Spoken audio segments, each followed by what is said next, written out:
Hello everyone. I'm going to show you how the quick disconnect lines work with our regulators and blow-up valves. The regulator is very simple. It's a special fitting we sell. We sell them on eBay or on our Facebook page or whatnot. You have the line here. It's very solidly connected.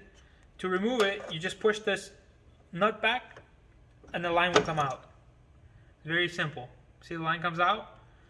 And you can service it or do whatever you want. You push it back in and it will lock in place.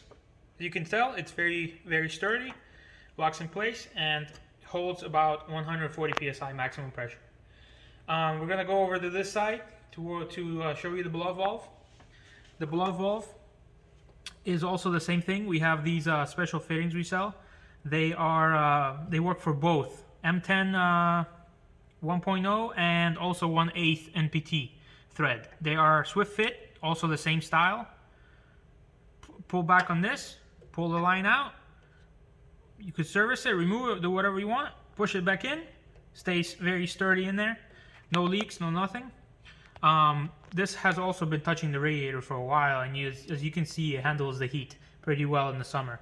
It doesn't have any collapsing or anything except for some chafing there, because we kind of test them like this. We just leave it around and see if it will take the temperature.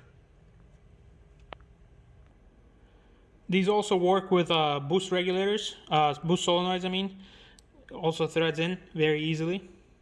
It has an O-ring here that seals the against the solenoid.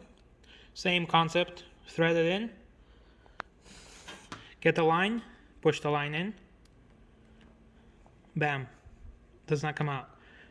Pull the ferrule back, pulls out. There you go.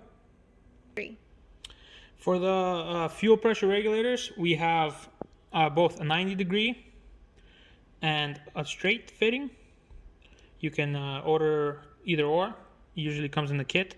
We do sell them separately as well on our eBay page. Straightboost, just look up Straightboost and it should come up. And we also sell these in the 90 straight, and we also have T connectors, Y connectors, and we sell a whole boost kit that you can use. Comes with 20 foot of the line, and we have a 8-piece kit of these and a 5-piece kit, which is a little cheaper for depending on your needs.